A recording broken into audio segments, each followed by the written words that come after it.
9:45. Y es el momento en que Yami Segovia te cuenta la temperatura en sus últimos días de soltera. Sí, 15 grados 6 décimas la temperatura, 95% la humedad, el cielo está nublado con tormenta débil. Hay pronóstico de lluvia para todo este día, lluvias fuertes durante la mañana, durante la tarde, lluvias aisladas hacia la noche. Igual el tiempo inestable va a continuar unas horas más, que va a incluir el día jueves. Eso te lo cuento en un rato. Hoy la máxima 17 grados. A ver, quiero empezar la nota hablando de un colega británico a quien entrevistamos un día acá en... Nigel Farage. No, es británico, pero no es Nigel Farage. Barry Egan. No, tampoco Barry Egan. Es un gag que nos hace reír solo a nosotros. Sí. ¿Quién es? A ver, tira Balma, seguí. Soran Mandami. No, ese tampoco. Tibio. Chimamanda Ngozi Adichie. ¿Y ese quién es? No, creo que es una escritora feminista nigeriana, que no sé por qué un día la nombró Gustavo. ¿Quién más de Balma? Ritondo. No es Ritondo. Bueno, se llama Michael Stott. Ah, sí, me acuerdo. Una vez la entrevistamos y Gustavo se lo puso. Lo carajeó, le cantó, le dijo, pirata, ¿qué querés robar? Una cosa así le dijo. Nunca más salió al aire. Puso cara de británico y dijo, nunca más ese programa de energúmenos. Gustavito, mi amor, ¿estás escuchando? Vaya, cambió. Todavía no. Tiene 6-7 minutos más todavía con nosotros. Bueno, cuestión es que Michael Stott es un periodista del Financial Times, un tipo realmente importante. En los medios británicos destacan mucho los columnistas y no los periodistas que van dando noticias. Se hacen famosos, quiero decir. Este es un tipo de muchísima trayectoria, a punto tal, qué sé yo, fue el encargado del Financial Times para Medio Oriente, un tipo que morfó con Arafat, para decirte una idea de el nivel de periodista de política internacional que estamos hablando. En los últimos tiempos es el jefe del buró del Financial Times para América Latina.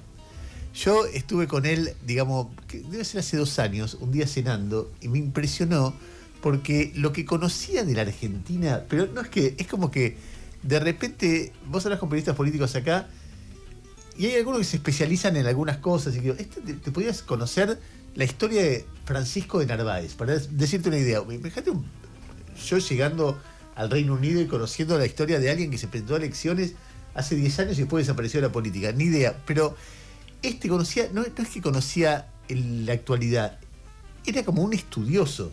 Ahora está viviendo en Río de Janeiro, como jefe del Buró para América Latina, se estableció en Río de Janeiro. Y escribió una nota esta semana en el Financial Times que, a ver, para la gente que seguramente la mayoría no conoce, hay 2 medios financieros muy influyentes en el mundo. Uno es el Financial Times, otro es el Wall Street Journal. El Financial Times es inglés y el Wall Street Journal es norteamericano. Cuando diría que, como casi todos los medios financieros del mundo, son medios que tienen un punto de vista más ortodoxo que heterodoxo, es decir, gente que cree, por lo menos el medio, más propenso a un Estado pequeño que a uno que no lo es, más propenso al equilibrio fiscal que al déficit fiscal, más propenso a que haya la menor cantidad de barreras comerciales, a que haya más barreras comerciales, entre otras cosas. Con lo cual su mirada es, si uno divide el mundo en mitades, así esquemáticamente, de un lado está Milei, del otro lado está Cristina, diría que filosóficamente está más cerca de la misma mitad en la que está Milei, disintiendo muchas cosas con Milei, entre otras cosas porque es periodista y está analizando a Milei y no defendiendo una teoría y qué sé yo. Y escribe una nota que arranca así, dice: es invierno en el hemisferio sur, pero de todos modos los argentinos están acudiendo en masa a las playas de Río de Janeiro. Escucha esto porque esto es impresionante. Es invierno en el hemisferio sur, el tipo anda por Río de Janeiro y ve argentinos por todos lados. Pero de todos modos los argentinos están acudiendo en masa a las playas de Río de Janeiro, lo que pone de relieve un problema para el presidente Javier Milei y su cruzada para hacer que Argentina vuelva a ser grande. To make Argentina great again. Los turistas que beben caipirinha forman parte de un éxodo mayor. Más de 8,4 millones de argentinos viajaron al extranjero en los primeros 4 meses de este año, un 68% más que en el mismo periodo del año anterior. Se benefician de un peso tan fuerte que ha transformado viajes al extranjero antes costosos en gangas y ha generado un gran agujero en la cuenta corriente del país. El peso, con su poder adquisitivo, es una política monetaria. Milei apuesta a que le ayudará a controlar el objetivo en el que ha apostado su reputación política, controlar la inflación. Argentina celebra elecciones intermedias en octubre y aunque la inflación del mes pasado fue la más baja en 5 años, los precios siguen subiendo a un 43% interanual. Ante el dilema de reducir la inflación, impulsar el crecimiento o acumular reservas y estabilizar el tipo de cambio, el gobierno priorizó la inflación, que es políticamente la más rentable, en detrimento de los demás, o sea, de acumular reservas, impulsar el crecimiento o estabilizar el tipo de cambio. Ahora las demás áreas reclaman atención. Con el peso aproximadamente un 40% más fuerte frente al dólar en términos reales, las importaciones se han disparado, las pequeñas empresas atraviesan dificultades y el desempleo ha alcanzado su nivel más alto en 4 años. A pesar del deseo frecuentemente declarado por Milei de transformar a Argentina estatista en un modelo de libre mercado, los jefes ejecutivos no están abriendo sus billeteras. La clase empresarial nunca ha estado tan contenta con un presidente, pero aún no invierten salvo en energía y minería, dijo un ejecutivo argentino. Hasta que se eliminen por completo los controles cambiarios y el Congreso apruebe una reforma laboral, es muy difícil que eso suceda. Un ejecutivo argentino que da su visión de cómo hacer para que eso suceda, andás a ver, ¿no? Eso agrego yo. El deseo del gobierno de mantener la fortaleza del peso también le ha impedido comprar dólares para acumular reservas, uno de los objetivos acordados con el FMI en abril como parte de un nuevo rescate de 20.000 millones de dólares. Argentina necesitará dólares para realizar importantes pagos de deuda externa el próximo año a sus acreedores privados, un paso vital para su retorno a los mercados internacionales de capital. El otro problema de Milei es político.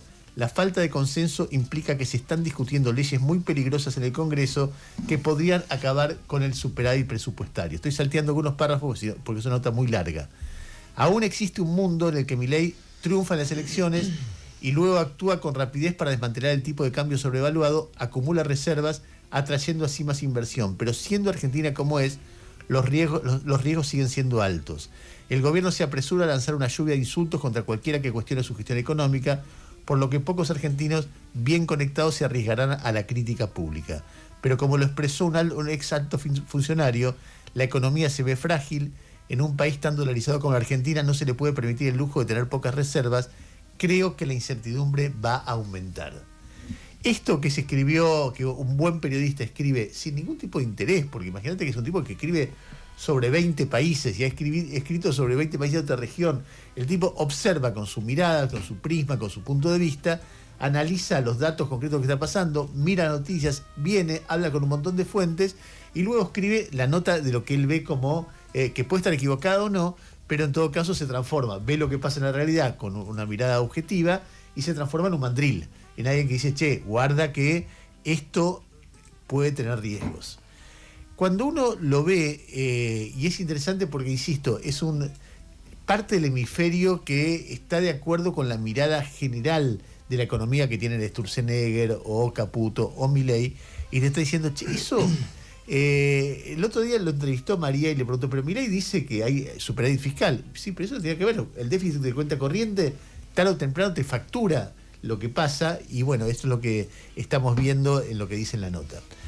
Esta mirada general aplicada a hechos puntuales se ve cada día. Recién estábamos hablando con Jairo, antes de salir al aire, yo le decía, che, demasiado malabares, demasiado jueguito, demasiado truco de Caputo para que no suba el dólar, en un contexto donde todavía tiene liquidación del sector agropecuario que no se agotó, pero se va a agotar en unos días.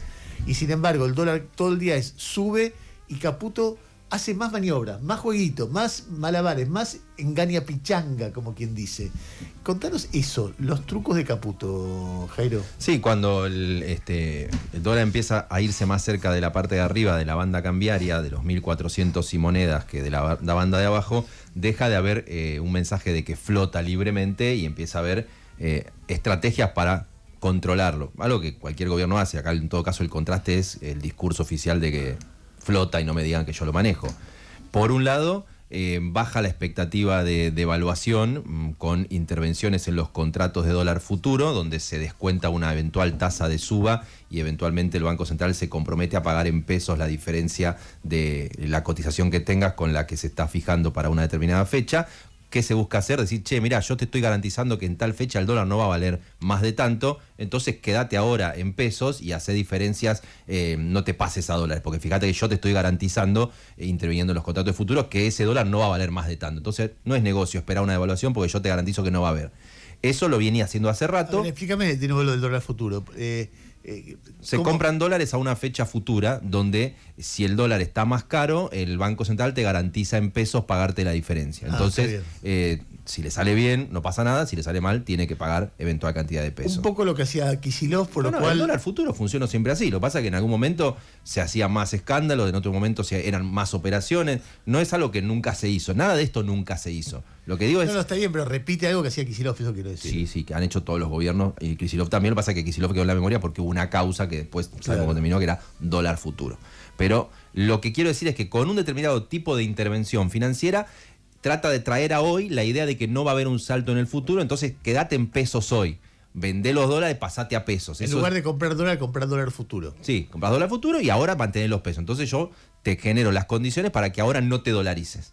Eso lo venía haciendo, no es que lo empezó a hacer ayer, ¿no? Lo venía haciendo, lo que pasa es que empezó a aparecer en los balances del Banco Central y decir, che, y todas estas operaciones de dólar futuro no se estaban informando, porque con cierto rezago aparecen en los balances del Banco Central y decir, che, entonces no era un run del mercado, porque todos los días la gente que está en el mundo financiero ve, che, mirá qué volumen de operaciones hay en los contratos a futuro, que son contratos que usa el sector, por ejemplo, agropecuario o el sector que está muy ligado a insumos en dólares para protegerse de una devaluación. Entonces, che, pero ¿quién está interviniendo en este mercado que no es la operatoria habitual? ¿Pero cómo se interviene en el mercado de dólares futuros? ¿El gobierno dice, yo te garantizo tanto y punto? Sí, a través de una operación financiera con un contrato puntual que tiene una determinada fecha. ¿Y si yo quiero comprar el dólar futuro, puedo? Sí, vos podés también. A través también del mercado, por ejemplo, que ahora se llama A3 en Rosario, se puede operar. Sí, es más sofisticado, la gente no lo hace, pero las empresas básicamente sí. Pero entonces vos vas a un contrato diciendo, mira, el gobierno me garantiza dólar futuro a, no sé, 1.320 en diciembre. Entonces yo suscribo, no sé, $1.000. O sea, le pongo... Vos te cubrís de un riesgo de que si se va... Le pongo 1.320.000 pesos para que me den $1.000 en diciembre. Si el dólar se fue a 1.600, igual me los da, o me dan la diferencia en pesos. Es una deuda te que... cubrís. Si se devalúa, hay un quilombo que el gobierno se endeuda. Y en cada fecha el precio es distinto. El gobierno lo hace y garantiza una situación de baja de tasa de expectativa de devaluación. Entonces, eso no es que lo empezó a hacer ayer, pero ayer dicen, che, está interviniendo en el mercado de futuros. ¿Y qué más está haciendo? Que eso es lo que salió a explicar a la noche Caputo en una serie de tweets que son muy técnicos, pero se lo preguntaba gente del palo técnico, porque ayer en el mercado financiero había gente que banca al gobierno muy enojada con el gobierno. No por los jubilados, no por lo inequitativo del ajuste ni nada, sino diciendo, che, ¿qué hicieron con el desarme de unas letras que antes emitía el Banco Central? ¿Cancherearon? ¿Sabían lo que estaban haciendo o se equivocaron? Y el gobierno apareció diciendo, les voy a ofrecer más rendimiento a los bancos a través de un bono que se va a licitar hoy para que me traigan los pesos acá y no se vayan al dólar. Y eso entonces ayer además lo empezaron a anticipar porque con otro tipo de préstamos que hacía rato el Banco Central no ofrecía, que son de muy corto plazo, que se llaman pases pasivos, que es plata que le prestan inmediatamente a los bancos a un par de días, ya empezaron a decir, mira, estoy dispuesto a pagarte a través de estos instrumentos una tasa de interés más alta, para que no te vayas con los pesos a ningún lado, tráemelos al Banco Central o si no, llévalos al Tesoro mañana cuando hoy se haga la licitación. Entonces, por eso hoy llega, a mí me llamaba la atención, que llega a la tapa de un diario generalista de Clarín, dos intervenciones que están lejísimos de lo popular, que son, intervengo en el mercado de futuros y cambio la forma en que genero instrumentos financieros para los bancos para darle más tasa de interés. Lo que vos tenés que entender es que en el mecanismo de dólar futuro y en el mecanismo de tanto en créditos de corto plazo que llaman pases pasivos en el Banco Central, como una licitación donde va el Tesoro, es decir, el Ministerio de Economía, a tomar plata y pagar un rendimiento alto, Caputo dijo a pedido de los bancos, las dos cosas que está haciendo es sacar pesos para que no se vayan al dólar y darle incentivos con tasas altas y garantizarte que a futuro no se te van a ir las cotizaciones para decirte, ves que yo te garantizo que a futuro no se te van, hoy te pago una tasa alta, quédate en pesos. Eso, si vos lo tenés que traducir, ¿qué muestra? Que el gobierno no quiere que el dólar se le vaya para el techo de la banda, que es mentira, que el dólar flota y que solamente se va a intervenir cuando el dólar está en el techo de la banda, y que hay una preocupación, o porque hicieron algo mal en el desarme de esas letras que habían acordado desarmar, o porque hay más desconfianza de la que el gobierno cree que hay, porque también uno está sujeto a las lecturas del gobierno. No, estoy manejando yo la política monetaria, fíjate que yo estoy viendo la tasa de interés, pasó esto, pasó aquello, y también puede haber gente que dice, bueno, hasta acá llegó la idea de que yo a primera contribuía. vista me da la impresión de que es una estrategia de muy corto plazo. ¿Cuánto tiempo vos podés maniobrar de esta manera pero no sabría explicar por qué. ¿Por qué es una estrategia de corto plazo si es que la es? Sí, es una estrategia de corto plazo porque hay que llegar a las elecciones. No, está bien, pero ¿por qué podría fracasar en el largo plazo? Es decir, un país, él podría hasta el infinito decir, mirá, te doy más tasa y al mismo tiempo te freno... Bueno, no, pero entiendo que hay algo que es concreto, que es la demanda de dólares. La demanda de dólares vos la podés ir abasteciendo cuando tengas dólares. Los dólares esos se van a acabar. Entonces vos podés dar mucho incentivo en tasa en pesos, podés decir que te garantizo que no voy a devaluar a futuro, pero viene JP Morgan hace 3 semanas y te dice, todo lo que me venías dando hasta ahora no me alcanza, porque yo creo que esto no cierra, que es lo que le dijo JP Morgan, que el gobierno lo tradujo en no, nos habló del ruido electoral. No, dijo, ya lo que me dabas no me sirve más. Y de hecho en ese documento lo que dice es, cuando estén las condiciones nuevas, es decir, cuando me des más incentivos, vuelvo a entrar. Entiendo que le puede funcionar siempre un tiempo hasta que las variables estén en un lugar donde los que tienen los dólares los quieran vender y los que necesitan comprar dólares no los compren preventivamente. A ver, se me ocurre que si el dólar se acerca a los 1.400, pues se pone en 1.380 por ahí, algo de guita va a entrar porque ahí empieza el carry trade de nuevo. Si el gobierno prometió vender a 1.400 reservas y tiene reservas por el crédito con el fondo, el tipo que ve que el dólar dice, entonces esto por un tiempo no va a subir más, entonces vuelvo el peso, lo pongo en plazo fijo y después compro dólares cuando, no sé, se queden sin reservas o cuando vea que esto se perfora de vuelta. Entonces me da la impresión de que... No hay duda de que la idea del gobierno es conseguir dónde ponerlas, y del mercado financiero también, en dónde se ponen las variables para que te parezca que el dólar no se va a mover tan rápido y empiece de nuevo el carry trade. O sea, de hecho se ha escrito en distintos informes de la Citi, hay que ver en qué variable arranca otra vez la posibilidad de hacer carry trade. No es algo que no estén esperando tanto desde el mercado financiero como pensando desde el gobierno. Lo que pasa es que vos podés decir, no, esto funciona con el dólar a 1.400. Bueno, el tema es dejarlo ir hasta 1.400, pero te comes menos desinflación o más inflación, como lo quieras decir, y cambia el relato también. A ver, ayer Rubinstein dijo con, ¿cómo se llama? Con Ale Berco que para él el nivel del dólar para que no haya atraso cambiario, o sea, para que se puedan comprar reservas, es de 2.000. Es un disparate, es una construcción, es algo más o menos razonable. No sé de dónde hace la cuenta, porque cada uno puede hacer cuentas, no sé, cantidad de dólares en el Banco Central, circulante. La verdad que tendría que ver de dónde saca el número. Yo no he leído datos que hoy den que el tipo de cambio... No sé, antes hacía el tipo de cambio de convertibilidad, no sé cómo él llega a lo de 2.000. Muy bien, este es el momento, creo que en este momento, es que no sé si es este punto o el que sigue, Gustavo cambia. No, ya cambió. No, la economía le interesa mucho.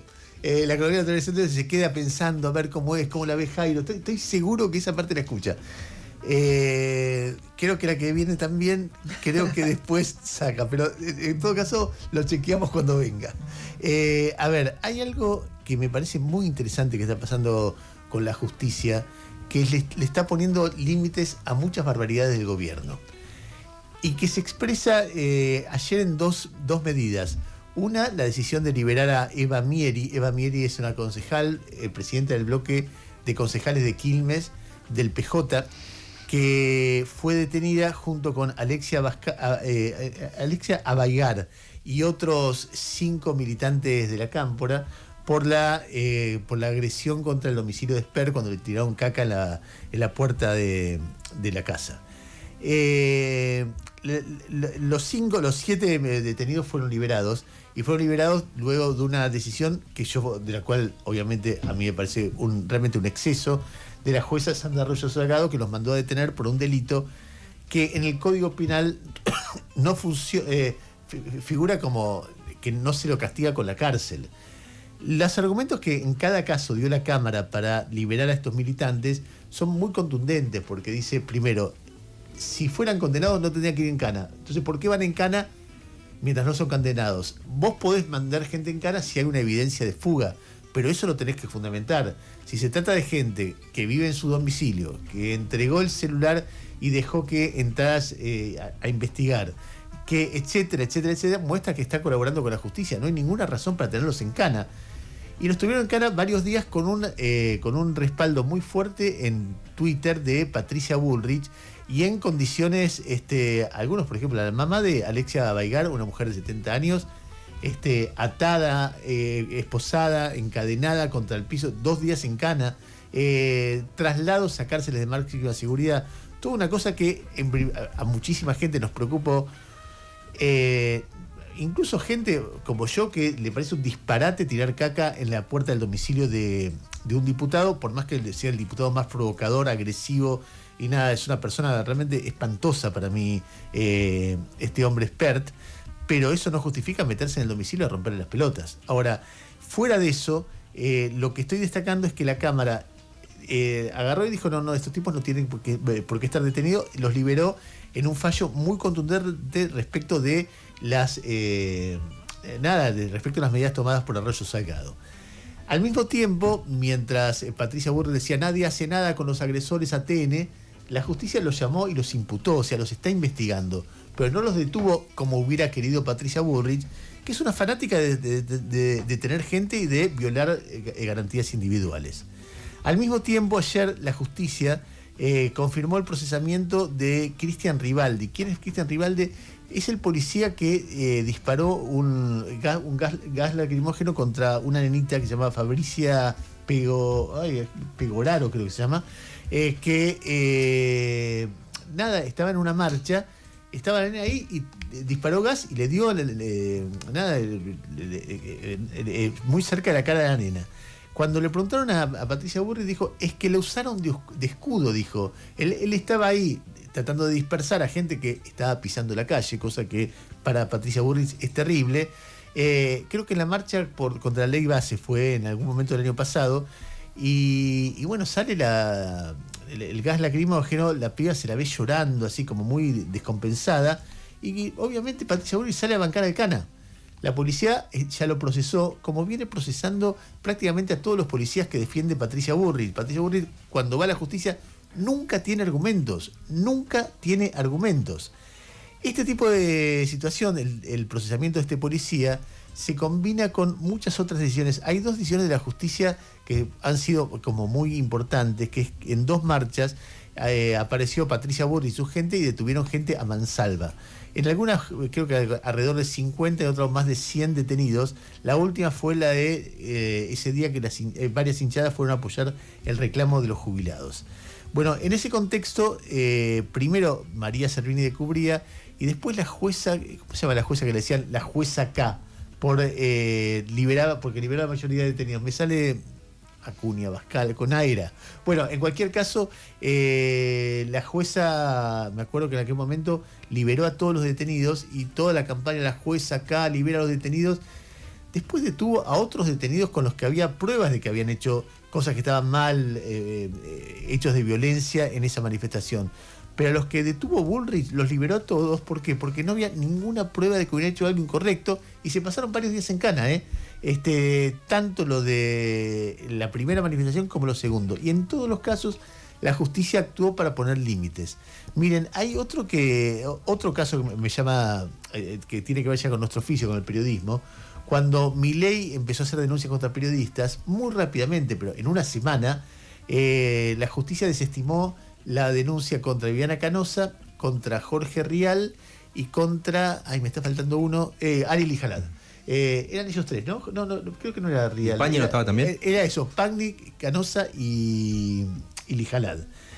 Además de eso, en estos días, Julia Mengolini presentó una denuncia penal contra el presidente, de la cual vamos a hablar en un ratito un poco, por la campaña que había hecho Milei y toda su banda de tuiteros y patoteros que hay ahí, distribuyendo un video de inteligencia artificial donde ella tenía sexo con su hermano. Y agrediéndola, etcétera. Y el fiscal es Federico Domínguez, y el juez es el otro juez de San Isidro, no Sandra Arroyo Salgado, que dispuso inmediatamente que ella tuviera que estar con custodia personal, tanto en su laburo como en su casa. De hecho, ayer Julia Mengolini vino al programa de Cenital que tenemos con María y estaba con su custodia, que es una mujer que estaba al lado de él, una piba joven de la policía de la ciudad, ahí, y da la impresión de que la justicia se va a tomar en serio también esa esa causa. Es decir, a mí me resulta muy interesante este proceso, porque cada vez que Patricia Bullrich intenta avanzar, porque es el personaje central de esta avanzada represiva, intenta avanzar sobre las libertades individuales de las personas, la justicia dice, a ver, mostrame los papeles y quiero ver si hay alguna prueba. Si hay pruebas, queda detenido, y si no hay ninguna prueba, los liberan. Hay, para decir algo respecto de Patricia Bullrich, en este caso, que el doble estándar es gigantesco. Hay un caso, para poner uno, podría estar haciendo un libro de esto, un caso que Patricia Bullrich debería ser la encargada de resolver, que es la manera que lo trompearon a Roberto Navarro. Es decir, yo vi pocas agresiones a la libertad de prensa tan fuertes como esa. He visto muchas, pero que lo reclamaron a trompadas, terminó hospitalizado. En un hotel donde había cámaras. O sea, basta que Patricia Bullrich agarre las cámaras y su eficiente policía investigue qué pasó con Roberto y vea si por lo menos puede descubrir algo. Pero ahí no se mueve, no hace nada, no detiene irregularmente, no hace ninguna medida que tenga que ver con, ni que hablar con los patoteros que dijeron que había que bombardear el Congreso, repartir armas, sacar los tanques a la calle la semana pasada cuando el Senado funcionaba legítimamente. Patricia Bullrich, la fijación de ella era Victoria Villarruel, no lo que estaban diciendo nosotros de destruir el Congreso. Entonces hay algo que en un caso ella manda allanamientos, detenciones, declaraciones públicas, el que las hace las paga, y en otro donde es cómplice, o iba a decir arruga, pero no es que arruga, es cómplice. Cuando el Gordo Dan dice saquemos los tanques a la calle y ella no se mete, es cómplice. De cualquier manera, el comentario iba referido a otro tema, que es que frente a las avanzadas del gobierno, me parece que la justicia está actuando con con mucho criterio. La música de fondo era, a Jairo se le ocurrió musicalizar. Y me parecía que con una balada. Una balada. Bueno, ayer hubo reunión del gobierno con la mesa de enlace. La mesa de enlace, ustedes saben, es un organismo que se hizo muy famoso en el 2008 porque de repente, creo que por primera vez en la historia argentina, todos los sectores agropecuarios estuvieron en el mismo, digamos, organizados en un foro donde los pequeños, los grandes, los medianos, los que cultivan una cosa, los que cultivan otra, planteaban lo mismo, que era el rechazo a una medida del gobierno kirchnerista. Históricamente, había dos sectores agropecuarios, dos organizaciones que se enfrentaban entre sí. Uno estaba la Federación Agraria por un lado y por otro lado la sociedad rural. La sociedad rural expresaba básicamente a los grandes terratenientes, a los grandes jugadores del agro, y la Federación Agraria a los pequeños, que muchas veces se veían agredidos por los grandes o debilitados o de alguna manera, y muchas veces los grandes los compraban para tener más. Entonces surgió de alguna manera la Federación Agraria como una forma de resistir a la sociedad rural. Estoy hablando en términos muy globales, imagino que hay muchos matices en esta historia, y ayer fueron todos una vez más a encontrarse con el presidente Milei. Es interesante ver la tensión que hay entre el gobierno y ese sector, más allá de que, de nuevo, como decía en el caso de Michael Stott, hay una coincidencia ideológica entre ellos. Pero el campo dice, en los hechos a mí esto no me está beneficiando. Escuchá a, ¿cómo se llama Pino? Nicolás Pino. Nicolás Pino, presidente de la Sociedad Rural, después de la reunión. Escuchá. No promesas, no resoluciones, sí mucho ida y vuelta con respecto a analizar, que nosotros expongamos la situación y también recibir del lado del primer mandatario qué expectativa ve y cómo ve al sector que él siempre pone en valor como el más competitivo y productivo de la Argentina. Así que bueno, tener claro el camino que se viene transitando desde hace un año y pico hacia acá, de eliminación de impuestos. Ojalá que más temprano que tarde se pueda llegar a que esos derechos de exportación, que es el impuesto más nefasto para una producción, lleguen a cero. ¿Le iba a quitar? ¿Dio tiempo? No dio tiempo, pero sí la convicción clara de que este es el camino. Luego habló también José Volando, que no es alguien que anda volando, sino que imagino yo que debe ser el hijo de Humberto Volando, ¿no? Humberto Volando es el histórico líder de la Federación Agraria de los 60, de los 70, etcétera. Se me ocurre que debe ser el hijo o el sobrino, o andar, más vale pájaro en mano que 100 volando, le decían de chico a toda la familia. Y Volando dijo esto, escuchá. Con gusto a poco o nada, por así decirlo. Sabemos que el presidente no es de juntarse en general con las organizaciones de cualquier tipo, campo, obrero, lo que fuera, cosa que en eso estuvo bien. Ahora, El otro tema es, el bendito tema de las retenciones, se comprometió a bajarlo cuando pueda, es decir, no hay ninguna fecha, no hay ningún compromiso más que, digamos, esta cuestión personal que él estaba expresando. A ver, Jairo, breve, ¿qué es lo que ves ahí? Veo que el campo está atravesando un momento mucho más delicado de lo que parece, porque uno se engañó en su momento por la comparación respecto de la recuperación tras los años de sequía. Entonces los indicadores dan, obviamente, de mejora en la producción. Lo que pasa es que viendo las publicaciones especializadas, vos ves producción agropecuaria que tiene márgenes en algunos casos negativos, con este precio de la soja y con este nivel de impuestos y con este nivel de apreciación del dólar que aumenta los costos también, y además con un problema en el acceso al financiamiento. El otro día me enganché viendo una presentación de un especialista, cosas delicias de la vida, ¿no? Que se llama Diego Palomeque, que claro, él pintaba una situación que nosotros porteños acá en el medio del cemento no le damos bola, diciendo, che, escúchame, el campo funciona con una serie de créditos en pesos para ir generando toda la producción, y en un momento eso, una vez que venden la producción, se van pagando esos insumos, ese financiamiento, y vuelve a empezar la rueda. Los casos de distintas empresas, más grandes, más chicas, por distintos motivos, de empresas del sector agropecuario, él las llamaba piñas crediticias, hicieron que el financiamiento que fluía más habitualmente al campo frene, se encarezca. En pesos está, y dice, impagable, en dólares también está caro, entonces aparece como un interrogante de cómo se va a financiar la nueva cosecha.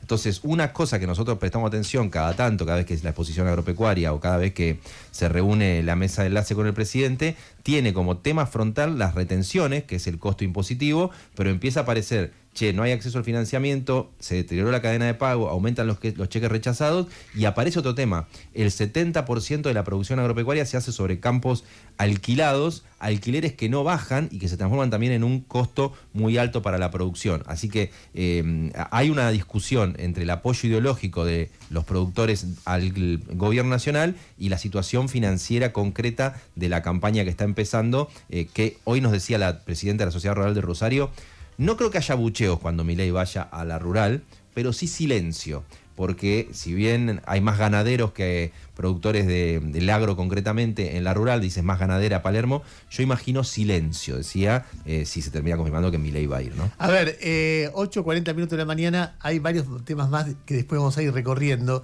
pero déjeme, yo estoy mirando con mucha atención lo que está pasando en España, por esa historia, primero porque el tema es increíble, pero además porque por esa historia de que cosas que nunca pasaron en la Argentina, uno decía nunca va a pasar tal cosa, nunca va a ganar alguien de ultraderecha, y empezaron a pasar, y entonces uno mira con mucha preocupación cosas que pasan en otros países, no porque sea lineal de que vaya a pasar, pero que nada, ya pasó eso, de no mirar lo que uno ve como raro afuera. A ver, España es un país muy democrático, muy civilizado, muy moderno y comparativamente con el 85% de los países del mundo, muy rico. O sea, no debería haber razones para... Obviamente razones para el descontento hay siempre, pero para que la gente esté furiosa, que quiera matar inmigrantes, que esté... pero cualquiera que está en España en este momento te cuenta el clima es parecido al argentino, de crispación, de bronca y de, sobre todo, agitación de ultraderecha en las redes y en muchos canales de televisión. En España, en un pueblo de España, en medio de este marco, este fin de semana, todo el mundo se estremeció, bueno, todo el mundo, alguna gente habrá festejado porque apareció una patota de muchachotes con machetes, con palos, etcétera, dispuestos a cazar inmigrantes, a golpearon a varios de ellos, luego de una campaña de fake news a partir del hecho de que un anciano o una persona mayor en Murcia, en este pueblo de Torre Pacheco, había sido golpeado aparentemente por jóvenes de origen marroquí. Entonces se armó todo un lío con esto y detuvieron a un chabón que no identifican con nombre y apellido en los medios, Cristian LF, que dice que pertenece a la plataforma Deport Them Now, o sea, depórtenlos ya. Hay una plataforma que busca organizar. Y entonces la nota describe qué es esto. Entonces dice, fuentes cercanas a la investigación describen a la plataforma Deport Them Now como un movimiento relativamente reciente que se dio a conocer públicamente en marzo cuando mostró su apoyo a la concentración contra la islamización convocada por Vox en una localidad de Barcelona. Y que pocos días después convocó una manifestación conjunta con el partido, también Vox, por el cierre del centro de primera acogida de inmigrantes, a favor del cierre, ¿no? En el barrio barcelonés de Sant Gervasi. Con una jerarquía muy difusa y sin infraestructura conocida, su principal actividad la ha desarrollado hasta ahora en redes sociales y en chats de la aplicación de mensajería instantánea Telegram, que ha tenido 15.000 seguidores y aparecen y desaparecen en poco tiempo. A través de estos canales, Deport Dem Now difundió el pasado domingo el comunicado falso en el que hablaba de organizar, escuchen esto, patrullas vecinales para dar caza a los marroquíes delincuentes en la localidad murciana entre el 15, 16 y 17 de julio, un llamamiento sin precedentes hasta ahora en España. Hasta ahora las fuerzas de seguridad han efectuado 14 detenciones relacionadas con lo que ocurrió, entre ellos el presunto cabecilla de la plataforma Ultra y los 3 presuntos implicados en la agresión al sexagenario. Dicen el sexagenario, yo me quiero pegar un tiro en los huevos. ¿Cómo el sexagenario? Dice, gracias a este mensaje xenófobo extremadamente duro, ha conseguido capitalizar las protestas de los últimos días y atraer, según fuentes de la investigación, a seguidores de otras organizaciones radicales más conocidas como Núcleo Nacional, el grupúsculo de carácter xenófobo que la pasada primavera lanzó un video en redes sociales en el que instaba a una defensa activa en las calles y a una lucha conjunta ante lo que tildaban de invasión de extranjeros y que disparó entonces alarmas, etcétera, etcétera, etcétera.